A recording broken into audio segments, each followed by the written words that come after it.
I'm joined by Arizona Congressman Andy Biggs. Congressman Biggs, always good to see you. Good to be with you, Buck. Thanks for having me. Let's start with, what was this all about? What was achieved? Well, achieved was embarrassment on the part of the Democrats yet again. I mean, Ted Cruz was right. This was a political folly. The Democrats and the left, they hate Donald Trump. They hate the people who support Donald Trump. They were trying to erase Donald Trump.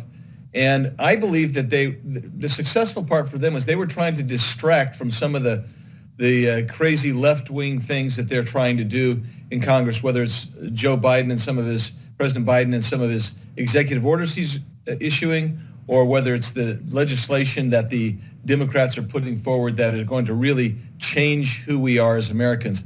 This really served as a distraction, so for that, they get an A+ on that effort. But the reality is they had no way forward with this thing. This thing, they lost on the facts, they lost on the process, and they lost on the Constitution itself. It was an embarrassment for them.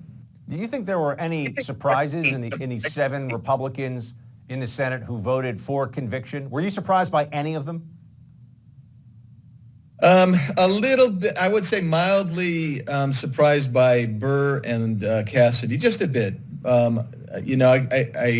think Cassidy telegraphed that a little bit, but I wouldn't have thought that those guys would go so blatantly against their constituency.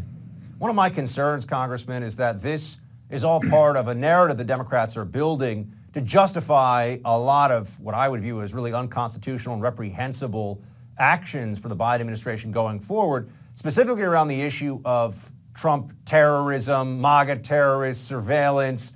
We have the deployment of troops still in D.C. I'm hearing today that could be extended for months, even beyond where it currently is. Are you expecting and are you hearing that there may be legislative action taken at some point by Democrats? They may try to advance something in the House to crack down on what they view as this continued insurrection threat.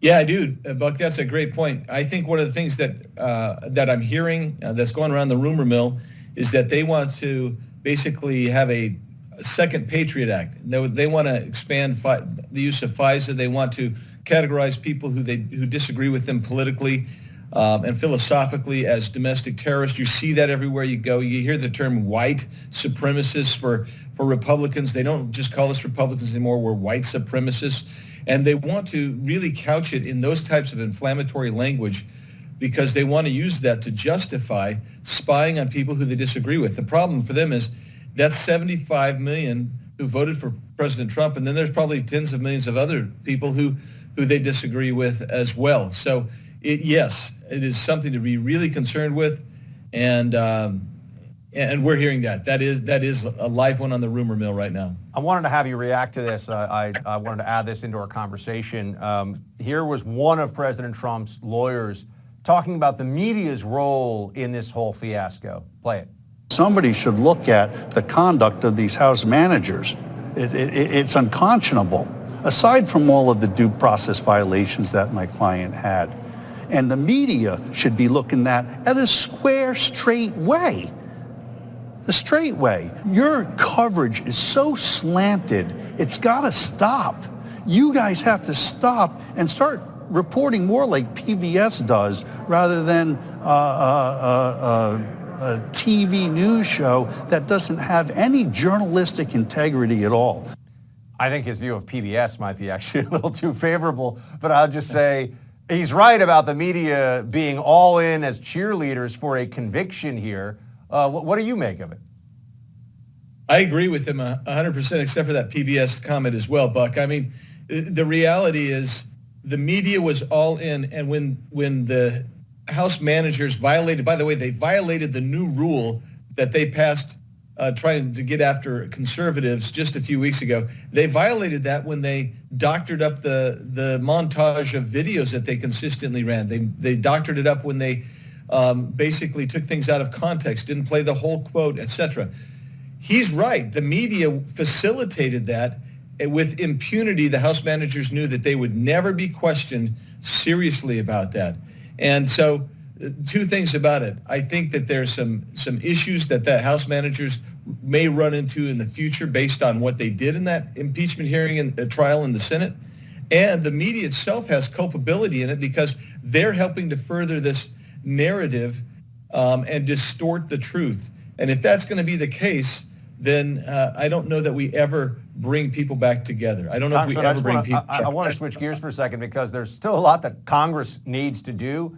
Most notably right now, get that COVID relief bill passed, money that should have been in people's pockets a long time ago. Can you just tell us what has the delay been up to this point, and when do you think this is actually going to get done? Why hasn't it gotten done?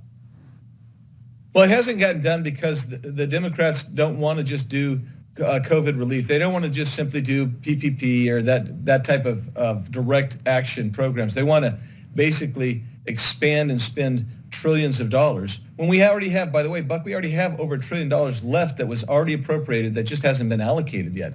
They could have done that immediately, but they chose not to. So what they're doing is they're having to use a procedure. I won't get into the weeds on it, but they're having to use a congressional procedure that is a little bit longer and drawn out because it allows them to get 51 votes on it in the Senate instead of the 60 votes. They can't get the 60 votes because it's such a bad bill, bad package that they put together.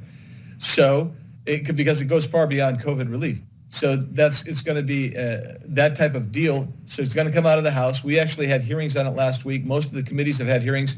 It can come out of the House pretty soon, get over to the Senate, and they want to do it that way. So we're talking several weeks out still.